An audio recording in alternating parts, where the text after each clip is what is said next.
OpenAI has a loss in court, but that might actually be your gain. This is actually something that's really interesting to me because I feel like this directly applies to something I was doing recently. I'll tell you all about it.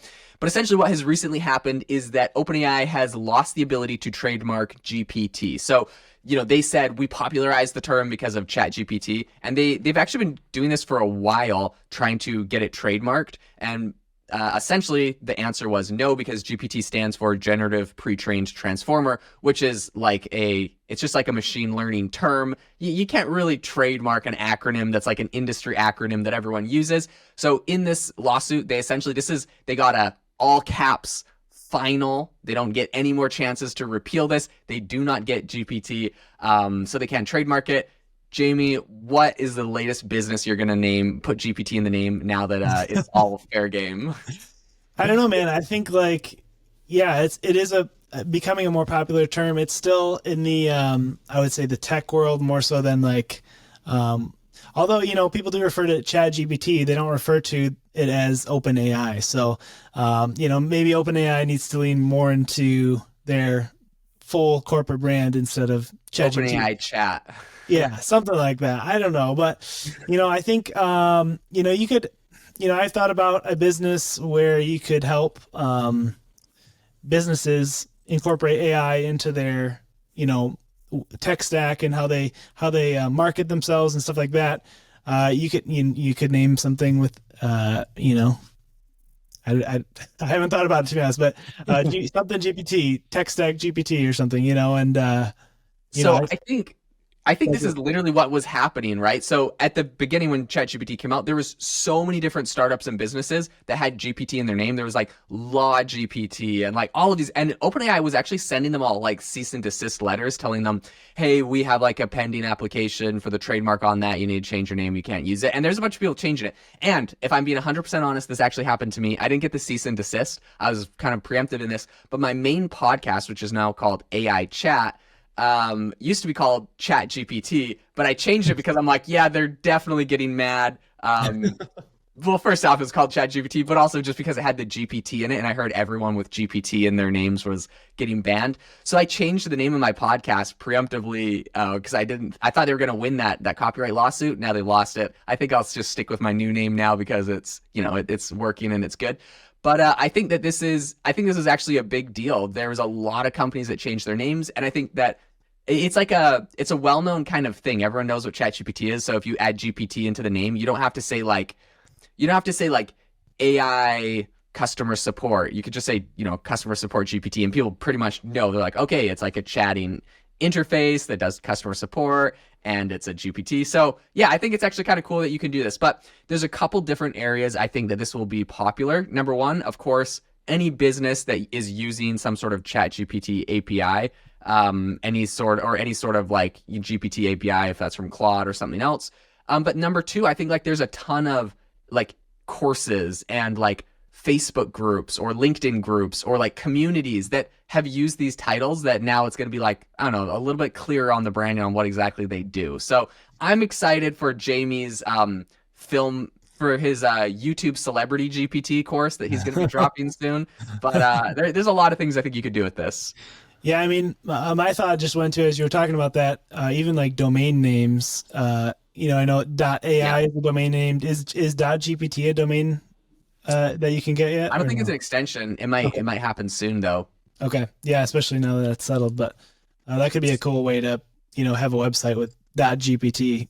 So I think that this is actually another thing that's a big deal is when you have a trademark, you can actually like not like you can ban people from getting certain domain names. So I recently went and bought like 20 AI related domain names for like a big blog project I was doing. I made like 20 blogs with a tool from AI Box. So we spun up like 80,000 different blog posts and we created this like monstrosity, which generates a bunch of traffic for us. So it's kind of cool. And we're testing out the tool and its capabilities and its weaknesses. We learned a lot. In any case, I registered like 20 domain names. And in the process of registering those domain names, there was like, I kid you not, a handful of times where I would put in I was trying to come up with like the most generic thing. Like I wanted it to be like AI video, AI audio. Like I was trying to like just get it like as simple and basic as possible so it seemed as authoritative as possible. Anyways, there's a bunch of times when domain names I put in there, it was like, sorry, you can't register this domain name because there's a trademarked phrase in it.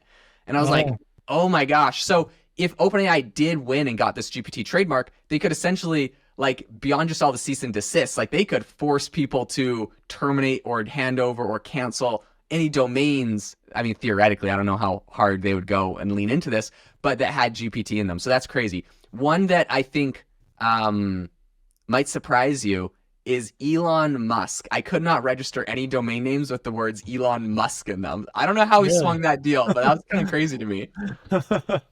That's funny that you tried that, to be honest. Well, yeah, I found a workaround hack, which I will not be revealing, but is actually one of my best performing domain names from that. So it Nice. looked like it was a good strategy after all. Apparently on the internet, people love searching for Elon Musk. So That's awesome. I mean, yeah, like the whole domain selling business is a crazy business in and of itself. And what I noticed, because I was trying to pick up some AI domain names for myself, they're very expensive. I mean, people are trying to sell some of them for like 250K just a domain name. You know, it's crazy. okay, But this is actually a crazy story that I think people should look into. Well, okay, first off, you bring up an amazing point, which is you could actually go and register like a bunch of domains with GPT in them now. You're not worried about them getting seized. And that could be a business to actually sell them to people, even if it's not their main business, but as a forwarding domain. So if you could get something cool like, I don't know, sound effects GPT or Sora GPT. OpenAI might sue you for the Sora part, but whatever. But like you could sell those to people as like, oh, this is a good domain name that's like someone might actually type it in and they could just forward to your actual website. So I think there's a business to be made there. Okay, but what I did want to bring up is a really good point that you made of the .ai. Like if you're trying to buy a domain name with the .ai on it, it is really expensive. It's like $70 a year. The cheapest place you can get it that I found is namecheap.com. So not sponsored. Shout out to them. I actually mostly hate them to be honest, but they are the cheapest. So if you want really cheap domains and terrible service, just kidding. Don't hate me. But I've had some issues there. Whatever. GoDaddy is expensive, but like their service is good. So, you know, whatever. You take that with a grain of salt. Anyways, really expensive for the AI, right? Like $70 a year, and you have to register for 2 years. So you're paying them like $150. Whereas if you're going with, you know, like a .com, you can get that for like 12 or $9 a year if you're going on like Namecheap. So anyways, it's definitely like more expensive. If you're planning on making a, you know, $1 million company, then it probably is not that like, it shouldn't be that big of a determining factor in the grand scheme of things. But I've also started enough websites and domains that have not panned out to know that like you can only stack up so many before your domain bill gets too high. Anyways, okay, different story, different tangent. What I wanted to say was the .ai does not actually stand for artificial intelligence. I don't know if you knew that. oh, I did not know that. Interesting. It actually stands for, I believe it's Aguilera, which is a Caribbean island country. Oh, And that country, because of AI and everyone registering these .ai domains, is making an absolute killing because you get it like your country owns your country's extension domain yeah, thing. yeah. And I think they said something like, I'm trying to remember the exact numbers. You can go look this up. It was in the Financial Times. Somewhere between 40 and 60% of the country's GDP was coming from .ai domain names. And they're literally using that to fund their entire country. Like That's crazy. you gotta like admit, that's pretty awesome, right? That's super cool. Wow. I had no idea. That's amazing. So, anyways, I think there's so many opportunities with this new GPT thing getting overturned. I want to read one last thing that I thought was funny from the court case. It said, registration is refused because the applied for mark merely describes a feature, function, or characteristic of applicants' goods and services. OpenAI was trying to argue that they popularized it, so they should get it.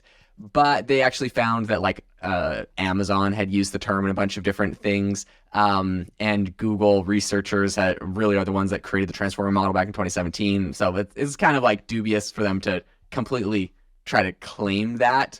But in any case, I think there's going to be a ton more tools like Talk GPT and, you know, Text GPT and all those kind of businesses that are going to come up now. So it's going to be interesting to see where that goes. There's no legal protection for them from GPT.